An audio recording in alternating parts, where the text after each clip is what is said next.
उन्हाळ्यात ताक पिण्याकडे बऱ्याच जणांचा ओढा असतो। ताकामुळे शरीरात थंडावा टिकवून ठेवण्यास मदत होते। त्यातच फक्त ताक विकून आपली घरची परिस्थिती सुधारणारे काही विक्रेते देखील आपल्याला पाहायला मिळतात। कोल्हापुरात देखील असे एक कष्टकरी पोवार कुटुंब ताकाचा व्यवसाय करते। गेली जवळपास 23 वर्षांपासून त्यांनी त्यांच्या ताक विक्रीच्या व्यवसायासह घरच्या आर्थिक परिस्थितीमध्ये देखील सुधारणा आणल्या आहेत। 2 डेऱ्याचं 4 डेरा 5-8 डेरा असं दिवसाला खपायला लागलं माझं। सुरुवातीला तसा मी एकटाच करत होतो, मग त्यानंतर माझ्या हाताखाली मदतनीस लोक आलीत माझ्यापासून, म्हणजे मला पण गरज वाटली आणि लोकांना पण माझ्याकडे यायची अशी काम करायची इच्छा झाली। मोहन पवार हे गृहस्थ कोल्हापुरातील वाखरे गावचे रहिवासी आहेत। कोल्हापूर शहरात आणि परिसरात दूध वाटपाचे काम ते करत असत। मात्र उदरनिर्वाहासाठी त्यांनी स्वतःचा एक छोटासा व्यवसाय 2001 साली सुरू केला। कोल्हापुरातील रंकाळा परिसरात ताक विक्री व्यवसायाला त्यांनी सुरुवात केली होती। छोटा टेबल आणि त्यावर 2 माठ ठेवून त्यामध्ये ताक विक्री ते करत असत। हळूहळू करत त्यांचा व्यवसाय आता इतका वाढलाय की घरच्या जवळपास सर्व सदस्यांना त्यांनी व्यवसायात सामावून घेतलंय। 2001ला चालू केलं तेव्हा माझं छोटंसं टेबल असं होतं आणि मग छोटं 2 डेरा असायचं माझ्याकडे। मग ते मी ताक द्यायला लागल्यानंतर ते ताक लोकांना ते असं आवडायला लागली।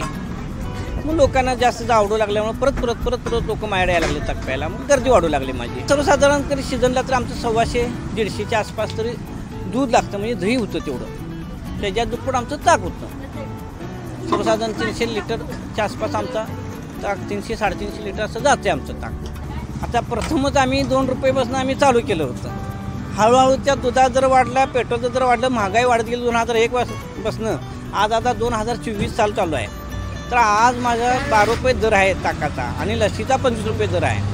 मोहन यांच्याकडे मिळणारे ताक हे कोल्हापूर शहरातील त्यांच्या या ताक सेंटरवर विकले जाते। त्याचबरोबर त्यांच्या मुलांनी ताकाचे पॅकेट्स देखील आता जवळपासच्या दुकानात विकायला सुरुवात केली आहे।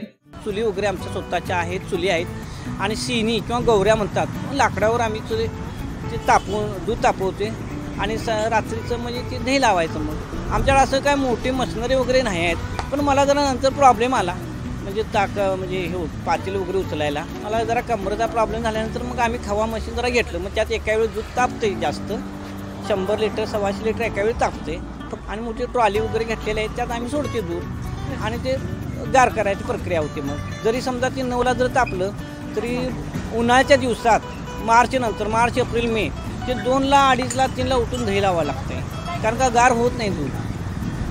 पण नॅचरली आमच्याकडे म्हणजे कसं होतं, दूध गार झाल्यानंतर मग आम्ही दही लावतो। नॅचरल म्हणजे दही टाकून म्हणजे त्या पद्धतीने आम्ही पारंपरिक पद्धतीनेच आम्ही दही लावते। त्यात ती आमची मालकीन आणि म्हणजे आमची मिसेस तिचं सहकार्य असते मला, आम्ही दोघंजण उठून ते करते काम। आमची मुलं पण आता हातभार लावतात आम्हाला। दरम्यान मोहन यांच्याकडे मिळणारे हे ताक इतके प्रसिद्ध आहे की लोक प्लास्टिकच्या बॉटलमध्ये देखील ताक भरून नेत असतात। त्याचबरोबर रंकाळ्याच्या पूर्व बाजूला ताक किंवा लस्सी विकत घेण्यासाठी लोक दररोज गर्दी करत असतात।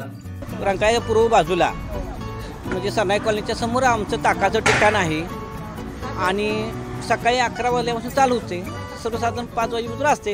कधीतरी लवकर पण संपते, 3ला संपते, 3:30ला संपते, 4ला संपते। संपल्यानंतर मग आम्ही आवरून घरी जातो। लोकल 18 साठी साई प्रसाद महेंद्रकर, कोल्हापूर।